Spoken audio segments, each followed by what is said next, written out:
Thank you. I would like to thank the elders for having the men of the congregation teach the classes this year during the third quarter. I will say the one advantage of having preachers from the area do the lessons is that they're much more attuned to, getting the lesson out in the prescribed time. Like this evening, we might be here for 30 minutes, we might be here for an hour and a quarter. We're going to find out, as the evening goes. So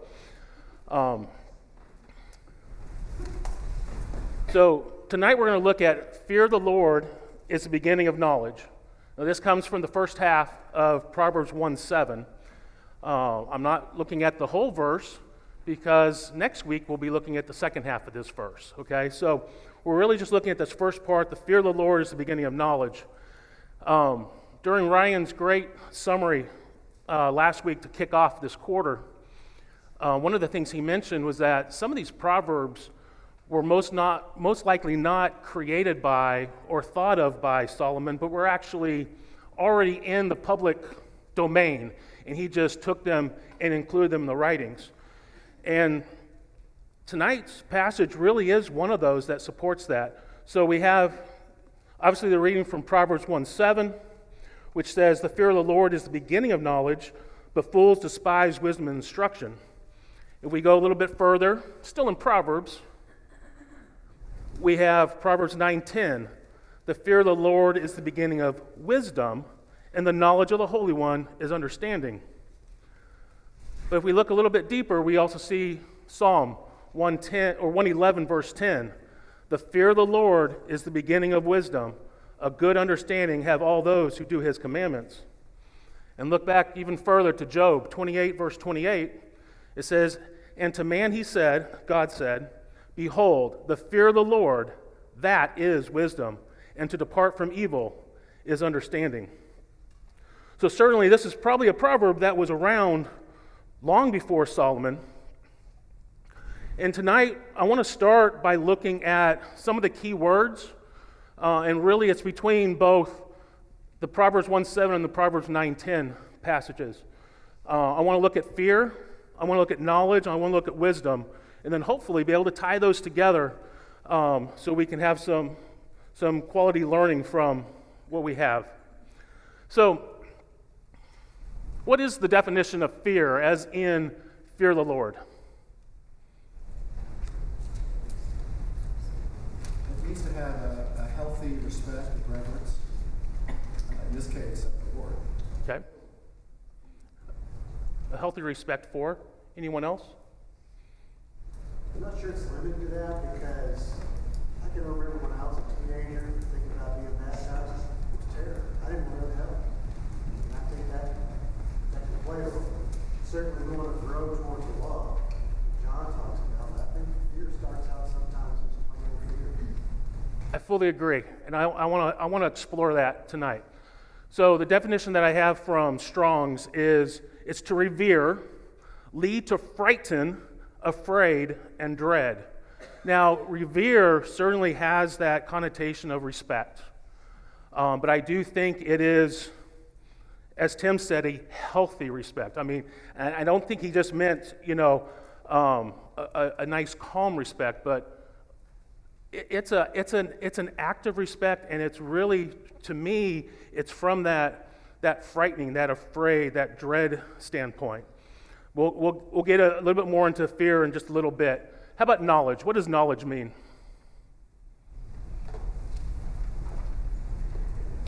Understanding information. Understanding information? Good. Insight. So from Strong's again, it's cunning, it's aware, comprehend, skillful, and I love this last word. It's ignorantly. Now, if you look that up, even in the Oxford Dictionary, you will not find it. It does not exist. But Strong's does a nice job of showing it's the opposite of being ignorant. So it is being, that aware and comprehending. It does keep that, it has that little word in there, skillful. So there is a skill involved, which I think comes into play when we look at wisdom. So what is wisdom?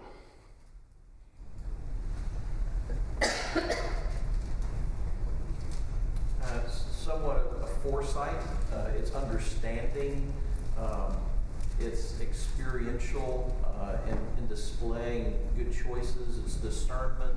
I think all those kind of fall in. Yeah, and we're gonna see that a little bit more in some of the passages in a little bit. It's skillful. It's making oneself skillful, but also showing oneself as skillful. So hopefully we'll be able to demonstrate that in the passages to come. First thing we're gonna do, we're gonna look a little bit deeper at fear, as in fear of the Lord. So I do believe sometimes we almost overemphasize the reverence part of this, and sometimes in today's culture, when we talk about respect or reverence, it's kind of low key. We respect someone in a political office or an athlete or something. And that's not what we're talking about. We're talking about something that is much bigger than that. It is a much deeper aspect when we're looking at this. The Hebrew word that is used here, and I'm not even going to try to pronounce any of the Hebrew words tonight, but the Hebrew word that is used both in chapter 1, verse 7, and in chapter 9, verse 10, it's used a total of 45 times in the Old Testament. We're going to look at a couple more of them right now. So if you could turn over to Exodus, the 20th chapter. Exodus 20. We will be reading starting in verse 18. But to run up to this passage, if we go back to chapter 19, we see the children of Israel coming up to Mount Sinai. And, they're only about 3 months removed from Egyptian bondage. And, God warned Moses to prevent the people from getting too close to the mountain. They were wanting to see through the smoke that enveloped the mountain, but God said, no, keep them away, for this mountain is holy. So then in the beginning of chapter 20, we have the 10 Commandments. And then we start in verse 18, and it says, now all the people witnessed the thunderings, the lightning flashes, the sound of the trumpet, and the mountain smoking. When the people saw it, they trembled and stood afar off. Then they said to Moses, you speak with us, and we will hear, but let not God speak with us, lest we die. And Moses said to the people, do not fear, for God has come to test you, and that his fear may be before you, so that you may not sin. So the people stood afar off, but Moses drew near the thick darkness where God was. So we see here that the Israelites were trembling. They had just been saved. Just 3 months before, they had been saved by the Lord from the Egyptians. They had gone through the Jordan, and yet with these thunderings and flashes and everything, they were trembling with fear. And verse 20 says that God used that to emphatically instruct his people not to sin. So there was that true fear element that God was intending them to have. Another example of this term is in Deuteronomy, the 2nd chapter. A little bit different case, a little bit happier time coming up. Deuteronomy 2, we're going to be reading verses 24 and 25. So this is 40 years later from the passage in Exodus. After all those years of wandering in the wilderness and all the adults at that time dying off, the Lord announces that it's finally time for the Israelites to take possession of Canaan. So in chapter 2, verses 24 and 25, it says, rise, take your journey, and cross over the river Arnon. Look, I have given into your hands Sihon, the Amorite, king of Heshbon, and his land.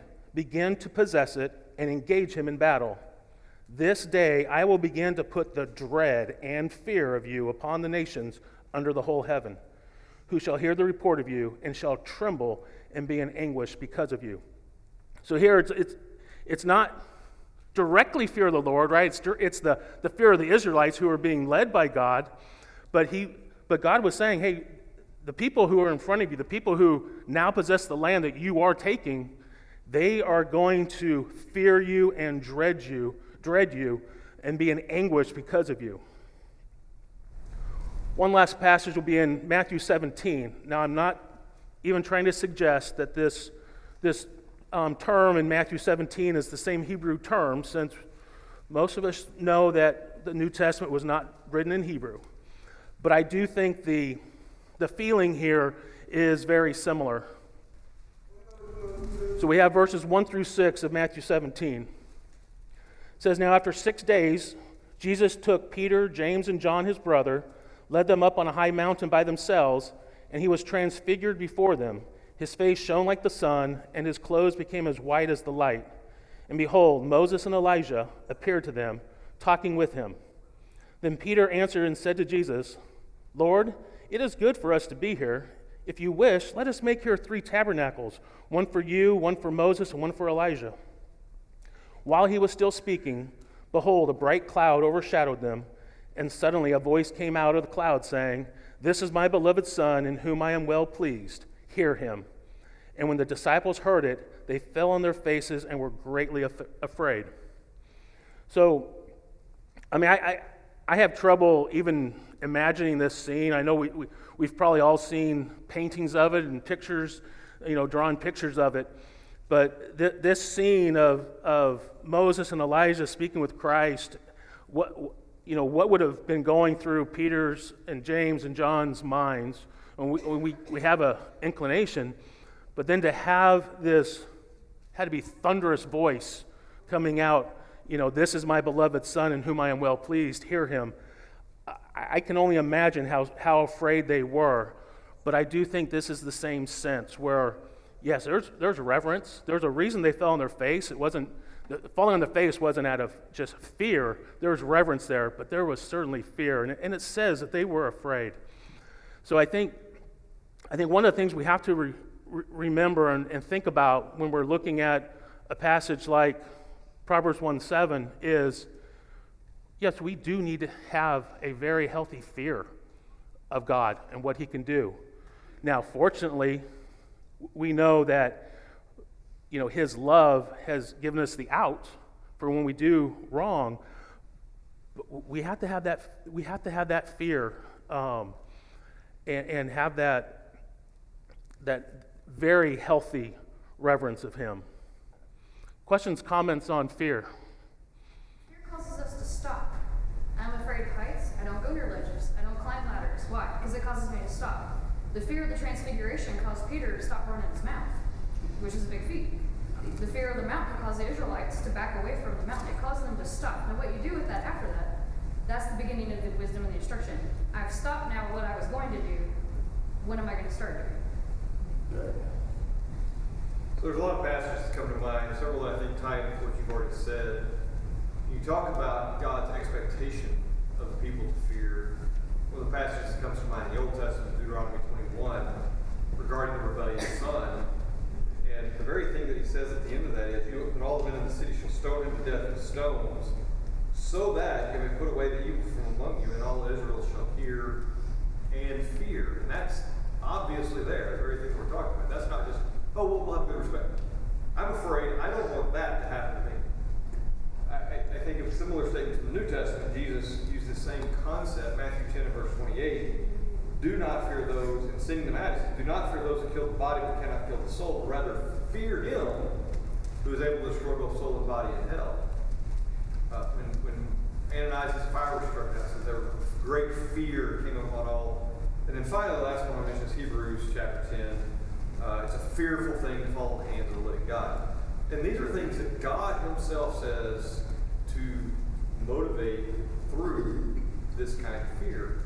And I think you made a good point that a lot of times, and I think this is part of the problem in a lot of the religious world that calls themselves Christians. They want to talk about the love of God. They don't want to talk about having to fear God. And yet God uses that very clearly. The descriptions of hell that Jesus uses are explicitly designed to cause people to say, "I'm afraid of that, and I don't want to be any part of that." So, while we do, as somebody mentioned earlier, grow toward hopefully having a desire to serve God out of love, there is no doubt that fear is expected by God to be a motivator to obey and do his will. Thank you. Stephen? Anyone else? Okay. We will turn to knowledge. My font's, I can read it up there, but it's It's difficult. So knowledge. I want to look first, passage we're all familiar with in Genesis, the 2nd chapter. Genesis 2, verses 8 through 9. So the definition of knowledge, it shows that this word is speaking of an intimate understanding of the subject matter. We can be asked, hey, do you know about a certain thing? If someone asks me about, rebuilding a carburetor, I have knowledge of it. I know about it. I have done one in my lifetime. I don't have deep knowledge. I was walked step by step how to do it. So yes, I have knowledge of it. I don't have knowledge of it. I don't have that more intimate understanding of it. And the Hebrew word that is used in Proverbs 1:7, it's actually used 91 times in the Old Testament. And Genesis 2, verses 8 and 9 is one of those. It says, "The Lord God planted a garden eastward in Eden, and there he put the man whom he had formed. And out of the ground the Lord made every tree grow that is pleasant to the sight and good for food. The tree of life was also in the midst of the garden, and the tree of the knowledge of good and evil." So that knowledge of good and evil, that tree, that is that same knowledge that Solomon is using in Proverbs. And we can see the outcome. I'm not even talking about the sin part of Adam and Eve, but think about what happened after they ate of that fruit. Did they just go along as if nothing had changed? Or did they know something had changed? Didn't they make some coverings for themselves? Didn't they hide from God when he came? I mean, they knew, they had an intimate knowledge that they were dressed immorally. They had an intimate knowledge that they had sinned. They knew that what was happening, and that's that knowledge. And, back over in Proverbs, but we're going to go to the 2nd chapter, Proverbs 2.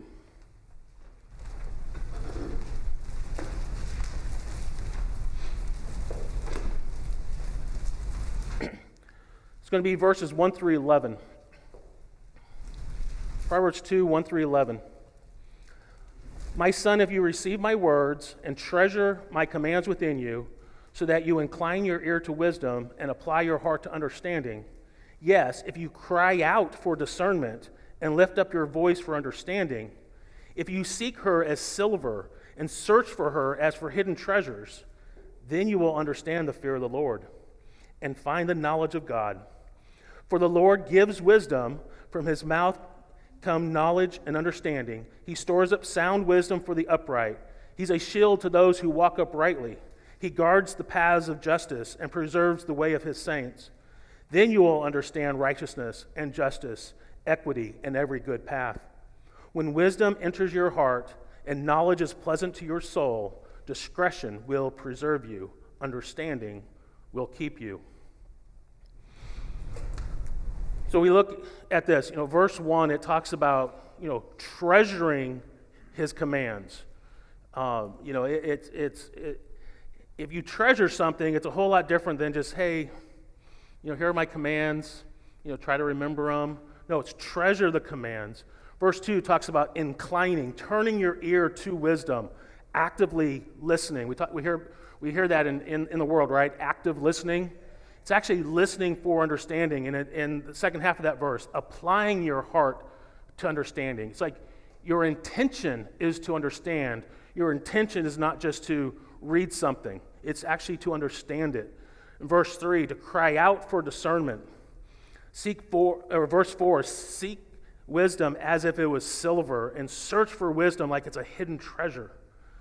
Verse 5, then, if you've done this, if you have treasured the command, if you've inclined your ear to wisdom, if you've applied your heart to understanding, if you cry out for discernment, you seek wisdom as if it was silver, and you search for wisdom like it's a hidden treasure, then you will understand the fear of the Lord. And wisdom and knowledge and understanding come from the Lord, verse 6. And at the end of it, verses 10 and 11, when we have allowed wisdom to enter our hearts, and when knowledge is pleasant to our souls, then discretion will preserve us, and understanding will keep us safe.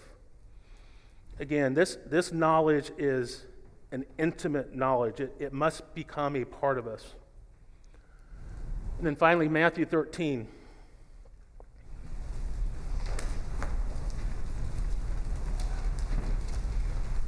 Matthew 13, verses 10 through 17.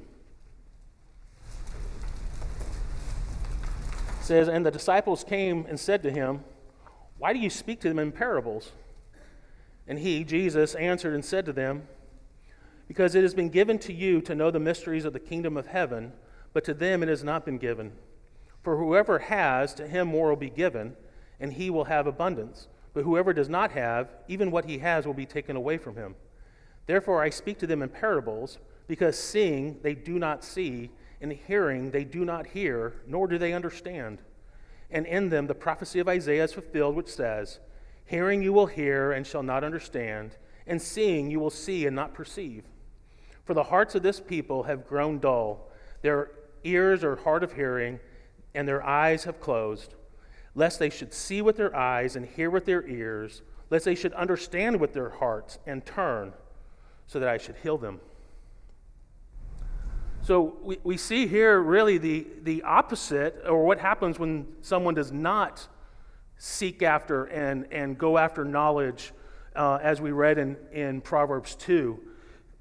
They'll hear, but they won't understand. They'll see, but they won't perceive. And it's like, that is not what we want to be defined as. We want to be the opposite of this. We want to be those who hear and understand, see and perceive. Those whose hearts have not grown dull, but have been enriched and filled with his word.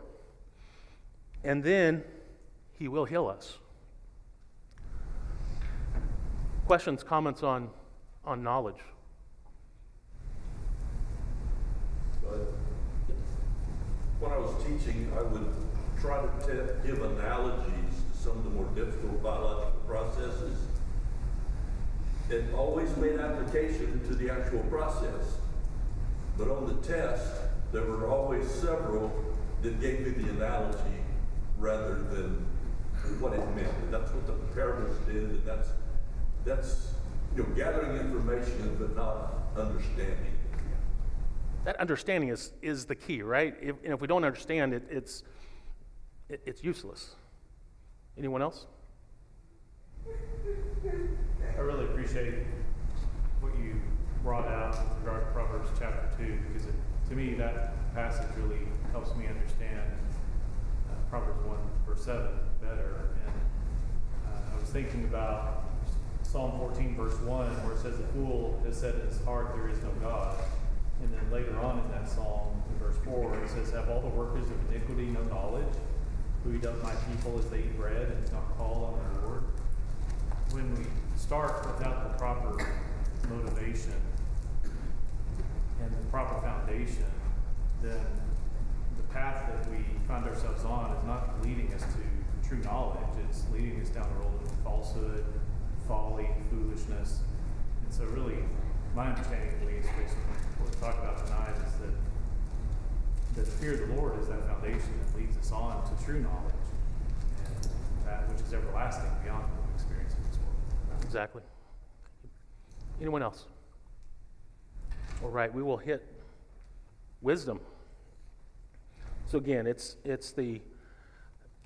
really that skill and being able to show the skill. This word for wisdom is used 141 times in the Old Testament. We're going to look at a couple of them. First one is Deuteronomy. Back to Deuteronomy. This time the 4th chapter. Deuteronomy 4 verses 5 and 6. It says, "Surely I have taught you statutes and judgments, just as the Lord my God commanded me, that you should act according to them in the land which you go to possess. Therefore be careful to observe them, for this is your wisdom and your understanding in the sight of the peoples who will hear all these statutes and say, surely this great nation is a wise and understanding people. So this passage shows Moses instructing the Israelites to be careful in observing the statutes of God, and that their actions, just like our actions, our use of wisdom and understanding will be seen by people that we have contact with. Whether we're using wisdom and understanding or not, people will see us. People will judge us accordingly. So we need to be careful in observing the statutes so that when people do see us, that they will realize that our actions are based on what God has told us to do versus being reckless and idiotic like we could be if we are not careful in observing. And then 1 Kings 7.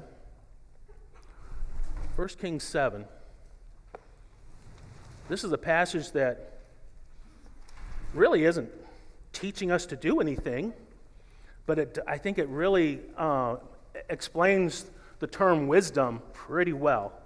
So we'll read verses 13 and 14 of 1 Kings 7. So now King Solomon sent and brought Hiram from Tyre.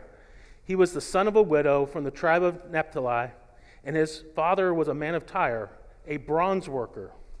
He was filled with wisdom and understanding and skill in working with all kinds of bronze work. So he came to King Solomon and did all his work. So again, this goes back to that idea that this is not just he didn't just understand how bronze worked. He didn't just know, sort of how to mold it and shape it so to be a usable vessel. He was a true master craftsman. He had that skill of working. It's not often when we're talking about someone of that skill level that we think of the wisdom and understanding, but it truly is. I'm gonna, if you want a table made for your dining room, I can make you a table. Now you're going to be able to tell once I deliver it, I don't have this wisdom in woodworking. Now, if you ask Wade Jackson to make the table, you might be pretty impressed with the outcome. Okay, there's a difference. Yeah, I know how to. I don't have that level of skill of being really a master craftsman. One more passage from 1 Kings 3, 16 through 28. We're not going to read this. This is when, early in the reign of Solomon, when the two women come and they're disputing over whose child this is, and Solomon displays his wisdom by recommending they just cut the child in half. They each get half, right? So, but it displays that wisdom, that really the skill that he used in determining who the rightful mother was. Last passage will be Acts 7. I love Acts 7. I think it's something to always strive to be like. This is, of course, when Stephen is addressing the group that are about to stone him. We're going to look at verses 8 through 10. It says, "Then he gave him the covenant of circumcision, and so Abraham begot Isaac and circumcised him on the 8th day, and Isaac begot Jacob, and Jacob begot the 12 patriarchs. And the patriarchs, being envious, sold Joseph into Egypt. But God was with him and delivered him out of his troubles and gave him favor and wisdom in the presence of Pharaoh, king of Egypt, and he made him governor over Egypt and all his house." And then we could continue to read and see, that story where he essentially didn't just save the Egyptians from starvation. He saved much of the world from starvation through the wisdom given by God, but through his wisdom in being able to store up all that grain during the 7 years of plenty so that they would have it available for the 7 years of famine. But that wisdom, that is a very high level of skill, and in this case, only available from God. But it's still that thing that we need to strive after. Comments on wisdom? Any skill you want, it just takes true practice, consistent practice, and doing it the right way. So, a physical skill like woodworking takes practice and time. A spiritual skill takes practice. It takes practice to say no to temptations, and then to start doing it consistently, and then to start building godly habits on top of that. It just takes practice and time. Anyone else? What about the difference between wisdom and knowledge? I'll be honest, I used to think there was a much bigger divide between them. I don't think there was as much of a divide between it, but... Think about wisdom, seeing things from God's perspective, from God's view. So I thought about James chapter 3, wisdom that comes from above, versus wisdom from the world. So one can have a lot of knowledge, but still may not be wise with how they apply it, or may not be wise because they're not living or viewing life in the manner in which God says to do so. I'll come back to you in just a moment. Going on what Ben said about the applying it and everything, I go back to when Angela was studying, and before she was baptized, and the preacher we had in Merced, he was, I would say, very wise in not starting back in the book of Genesis with her, because she already had a very good understanding. He was wise enough to make sure she understood the basics, but jump into baptism. She came from Catholicism, and I sit there and think, if we're speaking with someone who's Catholic, do we need to spend a lot of time necessarily proving that Jesus is the Son of God? Probably not. We probably need to spend more time on baptism. What if we're talking to someone of a Jewish background? Well, yeah, we're going to have to spend quite a bit of time probably proving that Jesus is the Son of God. What if we're talking to someone who's a Hindu? We're going to have to spend a whole lot of time proving the book is the Word of God and going from there. So it's one thing to have all the knowledge, but it's also using the wisdom to use it in the right way and hit the points that need to be hit for the person we're talking to. I appreciate how you put Stephen's name in parentheses up on the overhead. I just think about how his sermon in some ways is really a demonstration of the distinction between wisdom and knowledge. What he said, the words he said, the facts he said about the history of the Jewish people was primarily common knowledge with the people who were hearing what he said. But it was his application of those things, the way he presented those things. Now, someone might come towards the end of that chapter and think, well, that wasn't very wise. He lost his life as a result of preaching the sermon. But I would say that's really a demonstration of his wisdom in the sense that he had no control over how the crowd would react to him, but he understood how God would react. He understood what the priorities were, which led him to say, Lord, receive my spirit, and to say, Lord, do not charge them with the sin. He understood even the application of the idea of God's mercy upon rebellious people. So wisdom in the case of Stephen is just really clear. We see how he applied the knowledge that he had. Anyone else? Yeah, I just want to mention that wisdom has a sense to it where there's a level of spiritual maturity. And to Joe's point a moment ago in Hebrews 5, talking about those who take solid food and they become full of age by reason of use, they have their senses exercised to discern both good and evil. If Wade Jackson only made cheese boards his whole life and he never took on a bigger challenge and exercised himself, he wouldn't be an artisan. And so the same is true of spiritual wisdom. If we just stay with the milk and we never take on solid food and we never challenge ourselves to discern and to make choices based on God's words completely and not just little snippets here or there, then we will not have the wisdom that you're talking about, the skillful use of God's word. Thank you. I told you it might go an hour and a quarter. It might be an hour and a quarter. I want to look briefly at Psalm 90. I'm going to try to do this a little bit quicker.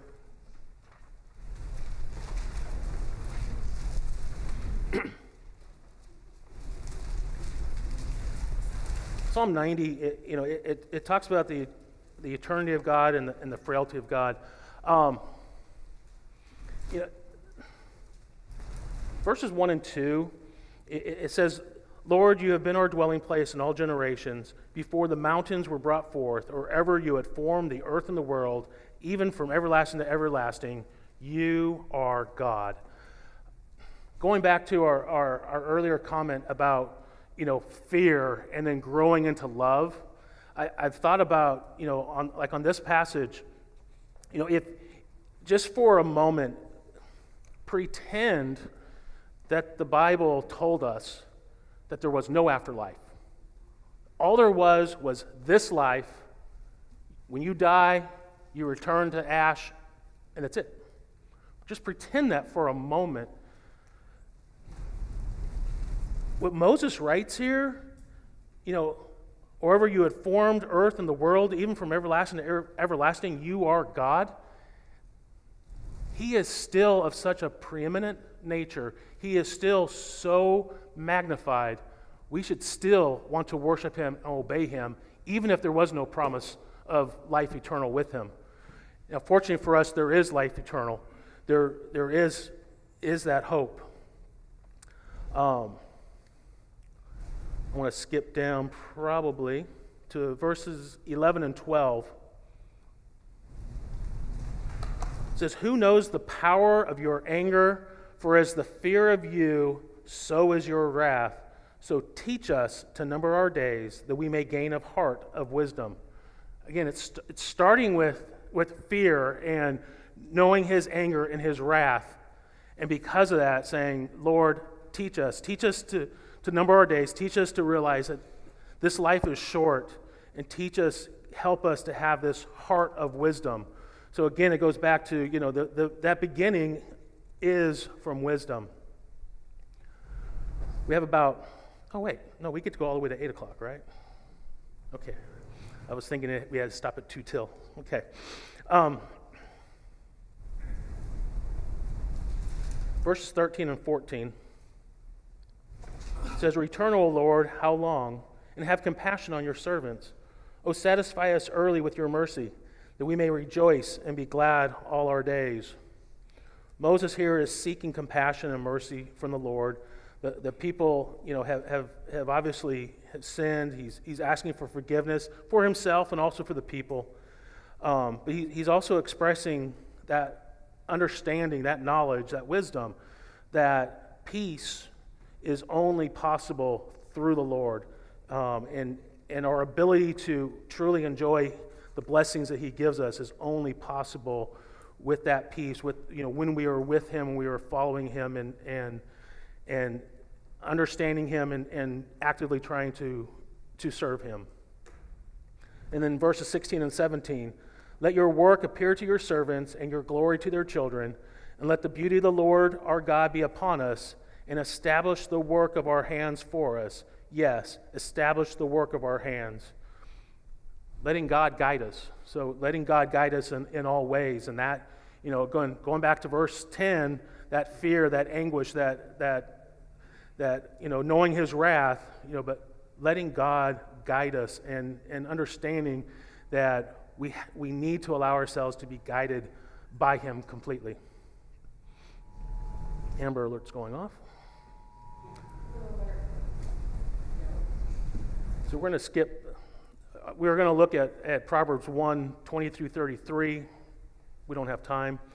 Just want to bring up a couple of topics that are out there in the world, and if anyone wants to comment on why or why not we should listen to these. So I hope everyone has heard YOLO, you only live once. Is that a great way to live? In a sense it is, right? We do only live once. But what is the implication? When someone says YOLO, what are they implying?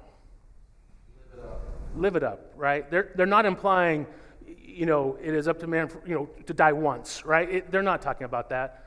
Have fun, go out there and do everything you can think of, do it. What about being a Christian prevents you from having fun?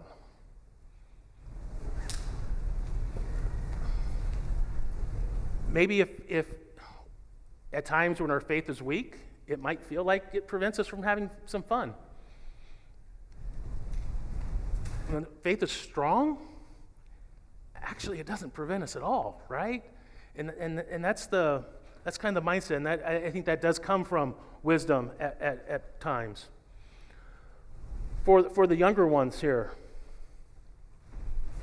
how many think that your parents just have no idea what you're going through? I'm sure I felt that way when I was 16, 17, 18, 19. I certainly know I was the smartest person in the room back then, so I'm sure I felt this way too.